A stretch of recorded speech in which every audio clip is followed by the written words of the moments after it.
Negeri yang telah oleh Pendeta Bernard H. Pasaribu dan Setiap Ministry.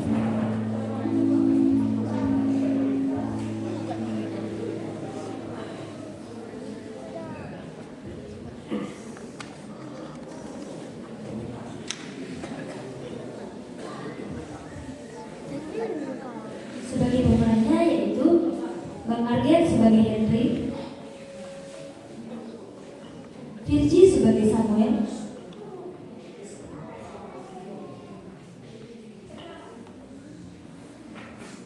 Jesus, we know Jesus. Virgi sebagai Samuel, Mari kita berangkat. Bang Mangga sebagai John, People is Jesus.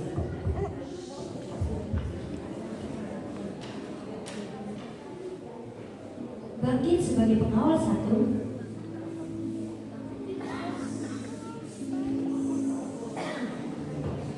Ngomong kemana nanti? Juas sebagai pengawal dua,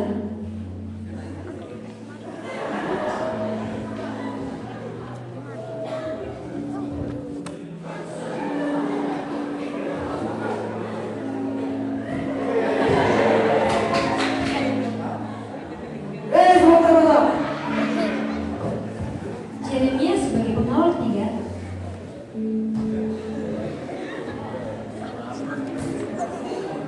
Dia mereka membawa senjata. Oscar Jana sebagai pengawal empat,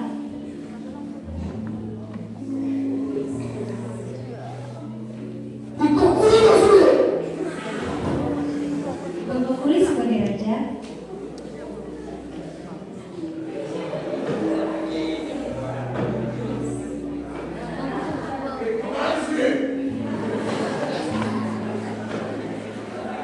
Dewi sebagai ratu,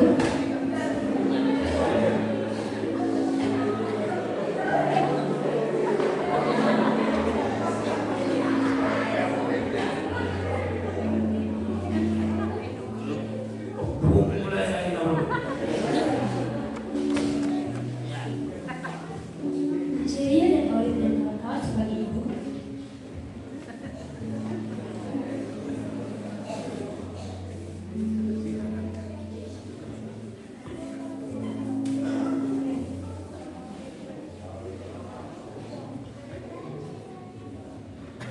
John dan pemberi.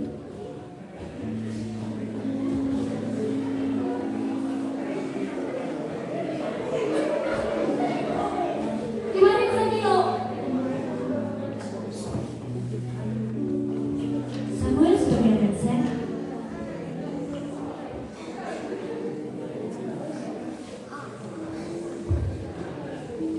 Saya begitu terjeruang.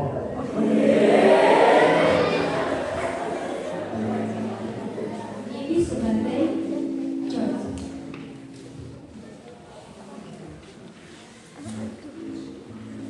Siapa mau ini?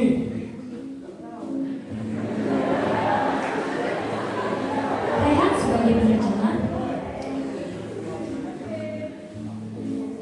I don't know what to speak.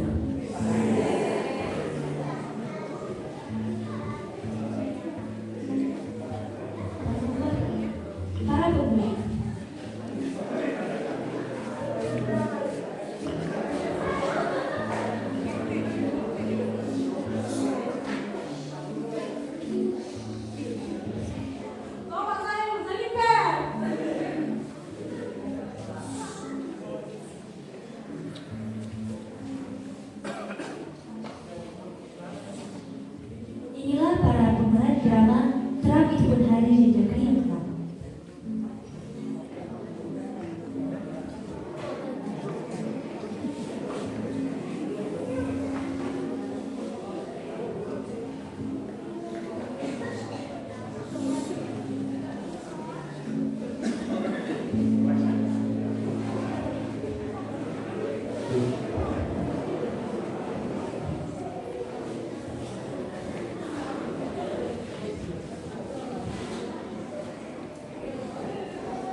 ke-17 dan abad ke-18, Indonesia adalah salah satu negara kepulauan yang cukup terkenal di benua Eropa dan Amerika.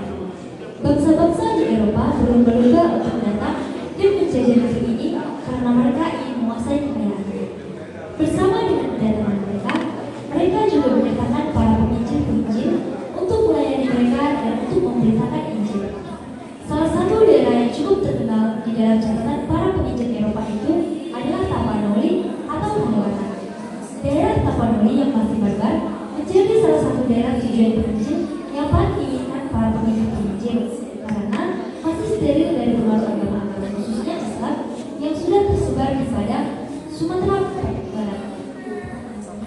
Jauh di Amerika tahun 1834 di sebuah kantor Standing American Board of Missionaries for Foreign Missions yang terdapat di Boston, Amerika, tampak beberapa pendeta dan penginjil sedang berdiskusi.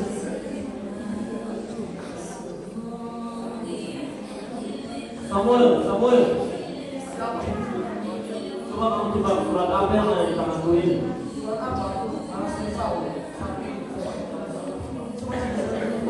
Tunggu dulu, ini surat dari pimpinan yang menyuruh kita untuk melakukan penginjilan di Tapanuli.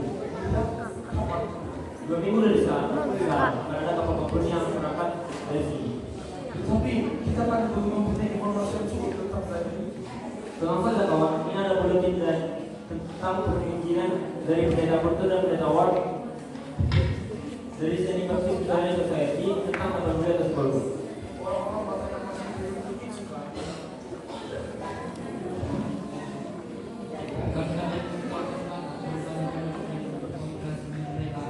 Bagaimana kalau kita menyewa seorang dokter, teman? Tadinya sih saya mau belajar bahasa Batak dulu. Lalu apa masalahnya, kawan? Masalahnya kapalnya akan segera berangkat dan belum ada yang mengajarkannya. Tenang saja kawan, kita bisa mempelajari selama di sana. Ide bagus kawan. Baiknya semua sudah siap. Tunggu apa lagi? Ayo kita makan.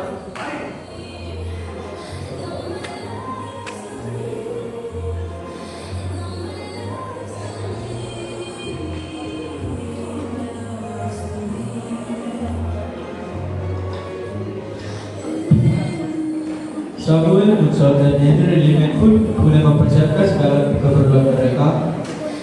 Mereka berangkat ke India dengan menumpang kapal kompeni Belanda yang pada zaman itu menguasai dan menjajah Indonesia. Hingga abad ke-17, orang-orang Batak yang tinggal di Tanah Batak masih hidup di dalam kegelapan. Mereka masih belum mengenal Tuhan Yesus Kristus. Orang Batak masih hidup dengan menyembah roh-roh nenek moyang. Peran seorang raja dan datu masih sangat menentukan segala hal kebijakan yang berkaitan dengan kehidupan masyarakat. Sementara di saat yang sama, Belanda sudah menguasai Sumatera Barat. Terdengar kabar yang akan segera memasuki Tapanuli, sehingga raja-raja Batak mulai gusar. Raja Nabi, berita tentang orang-orang Belanda yang menguasai Padang dan Sibolga sudah sampai ke negeri kita ini. Betul, Raja Nabi. Warga semakin berusaha karena Belanda itu akan menyerang Karawaci ini, Raja Nabi. Apa kabar yang dengar itu bisa dapat percaya? Bisa, Raja Nabi. Menurut kau panggil dulu pendatang amunisi.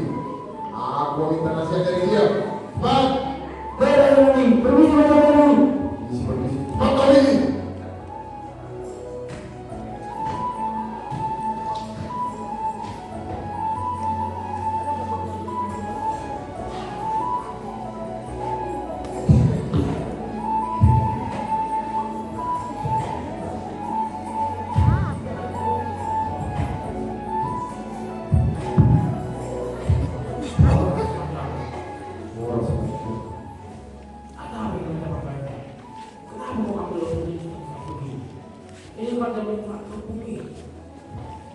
Ini opung.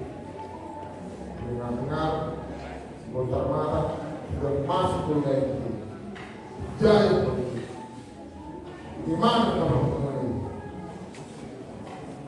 Kalau begitu, saya berkenalkan penjelasan dia. Dan orang malah ini nggak sama kok, begini tidak. Baik, awal. Dengar apa kata pemuda itu? Yang bergerak semua kampung. Jangan ada sampai spontan malam masuk kampung kita ini. Siap, Raja Nabi. Hidup.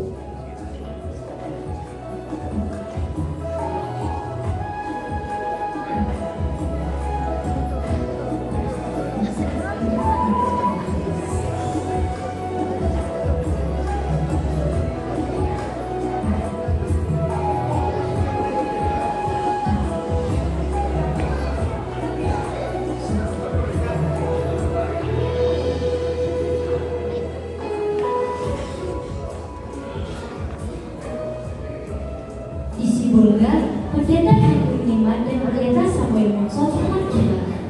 Mereka berkonsultasi dengan Belanda dan mendapat izin dari pemerintah Hindia Belanda untuk masuk ke daerah Tapanuli untuk memberitakan Injil. Mereka menyewa beberapa pengantar dan penerjemah karena mereka sendiri tidak bisa berbahasa Batak. Mereka juga membawa senapan untuk berjaga-jaga. Itu anaknya kelompok ini itu loh itu yang ini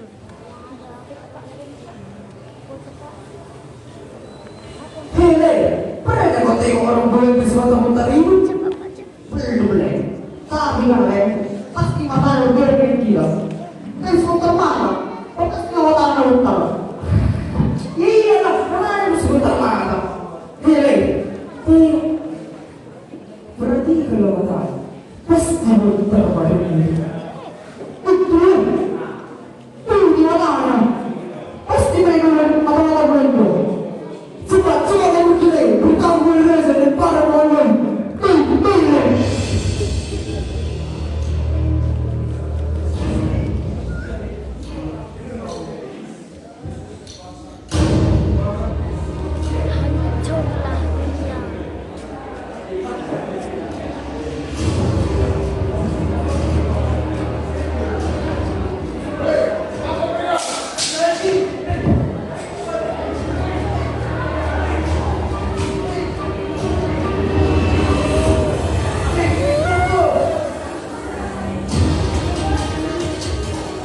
Sebentar mata.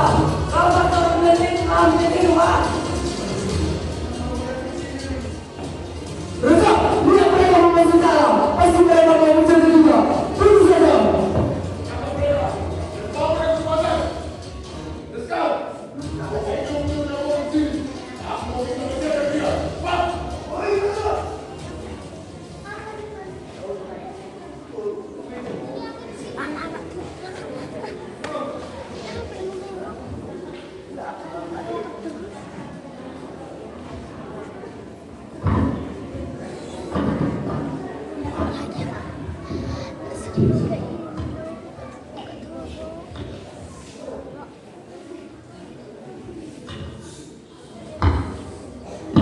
Dua lari. Hah?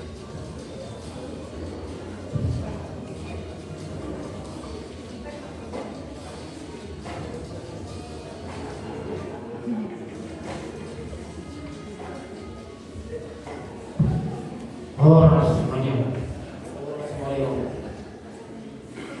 Begini om, spontan mata masuk kampung kita ini. Lihat, mereka membawa senjata.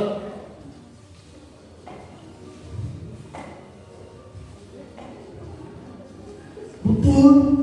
Kalian makan produk. What do you say? We don't understand. We're missionary. Jesus, you know, Jesus. Ayah, kata penyawa. Mereka orang bulan dombu. Lihat, mereka membahas. Kalau begitu, kita persembahkanlah mereka kepada bigu kampung kita. Bagaimana dengan Mendukung, kawal. Waktu itu bisa cari untuk pindah itu.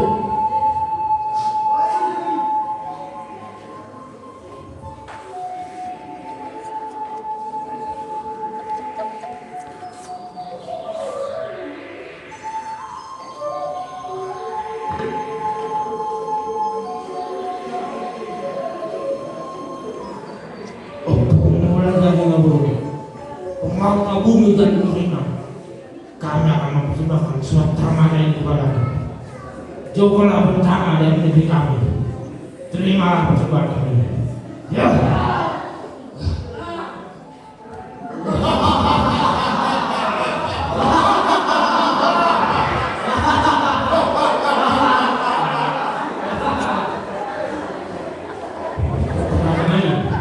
Sekarang kau potong lagi buang ini, baru kau makan. Kau sebarkan tubuhnya ke rakyat-rakyat dia. Setelah itu, kau buang batu yang dijual di dalam ini. Baik, Bapak. Kawal! Sekarang kata tidak, kalian cincang badannya semuanya. Kembali semua yang sekalian kita, seluruh pesawat. Siap, Presiden Danu.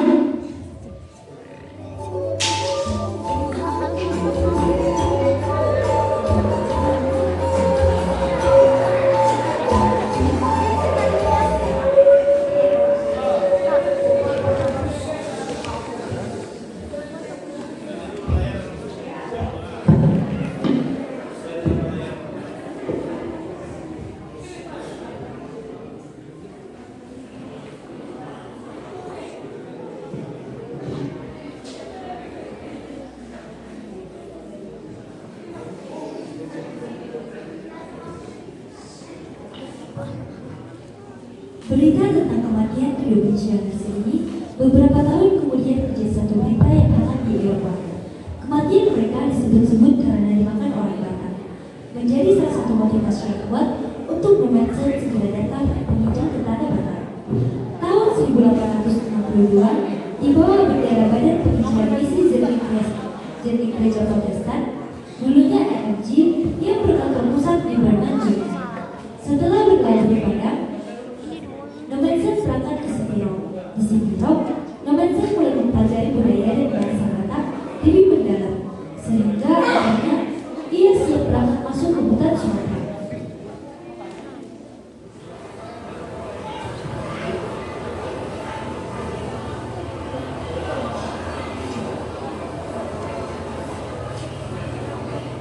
Horas mati kamu. Horas juga untukmu. Wah, orang mana yang kau itu? Beda kuliah matamu sama warna kulitmu. Orang Belanda disebut Karmata itu ya paman itu, penjajah itu. Bukan ibu, bukan. Saya bukan penjajah. Saya penginjil dari Jerman. Kalau kau bukan penjajah, untuk apa kau datang ke sini? Saya datang ke sini untuk memberitakan Injil tentang keselamatan manusia, tentang kehidupan setelah kematian, Tentang apa pula itu?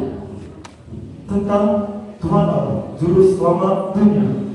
Nanti, kalau ibu sudah mati, ibu tahu jadi apa dan pergi kemana. Ya, jadi tanah lah. Rumput jadi bego. Sesungguhnya tidak begitu.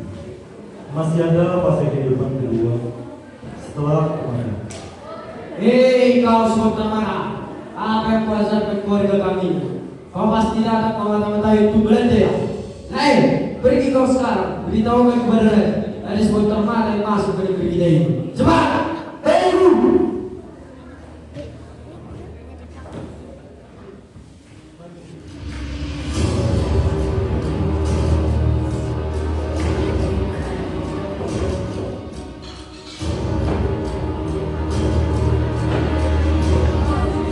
Horas kami. Aku dengar ada sebuah permata masuk kampung kita ini. Mana orang itu? Ini Raja, katanya dia bukan seorang penjajah. Katanya dia seorang penginjil.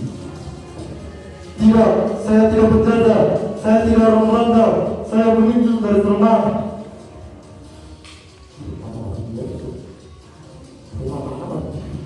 Saya tak tahu sih.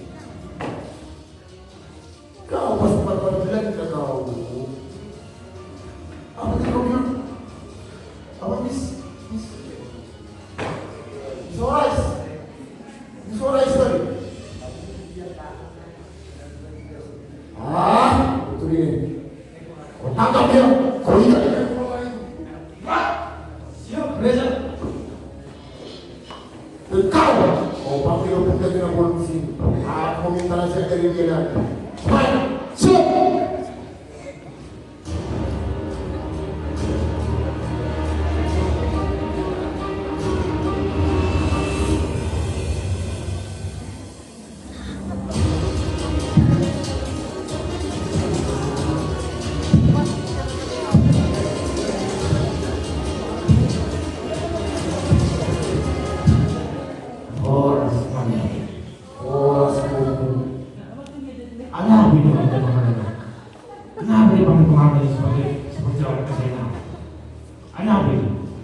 Siapa Tuan Termaya? Begini Om. Katanya dia bukan penjaya. Katanya dia bukan mata-mata Belanda. Ale semaronglah berdiru dong sih. Ale hidup di mana? Penyindir di mana?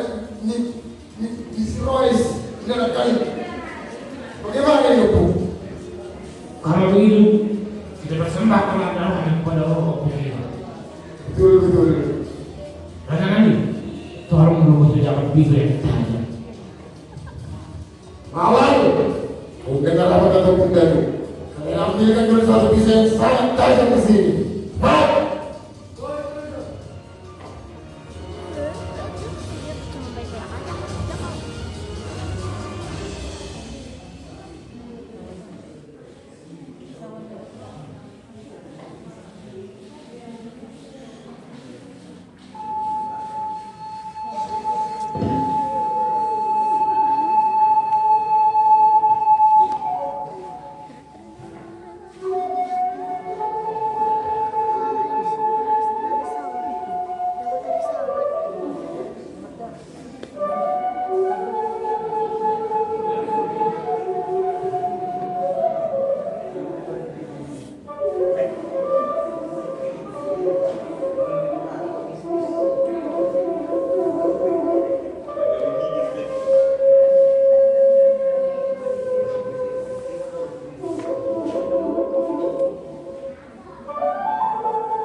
Diam!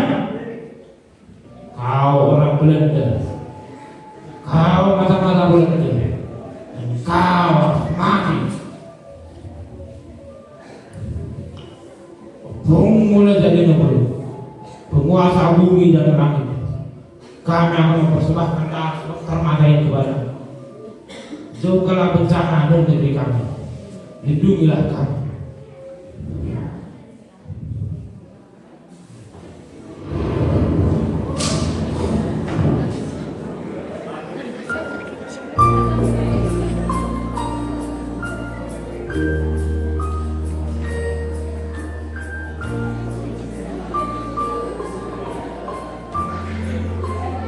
Saudara-saudaraku,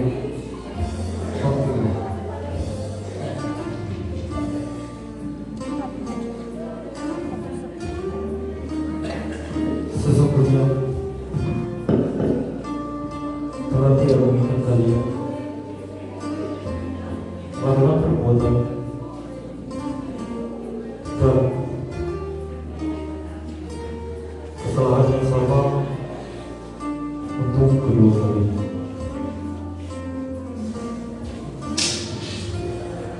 Tuhan mengasihi kita semua.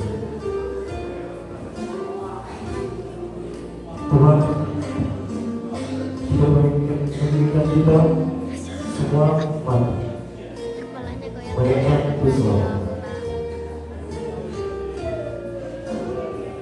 Dia telah mati di kayu salib supaya kita semua selamat. Bukan untuk mati.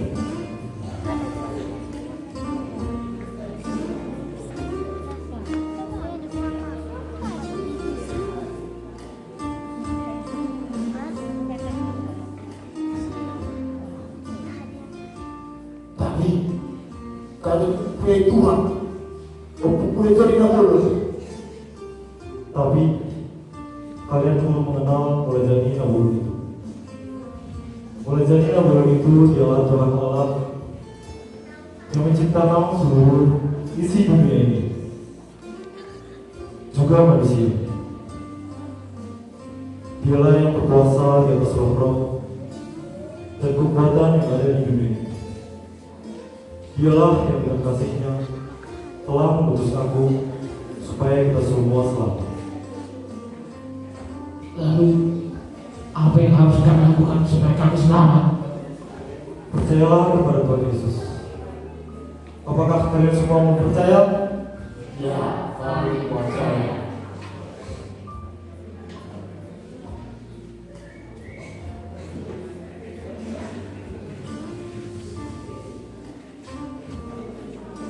Ya Tuhan Allah, sungguh besar kasih-Mu padaku. Engkau telah memelihara hidupku. Di tempat ini, aku berjanji, aku akan berikat di bawah kaki langit ini untuk memberitakan Injil. Di tengah bangsa inilah, aku akan hidup untuk memberitakan Injil. Hidup dan matiku akan mempersembahkan kepadamu untuk memberitakan Injil di tengah-tengah bangsa ini. Amin.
drama penginjilan, pemensian kita Mabata, orang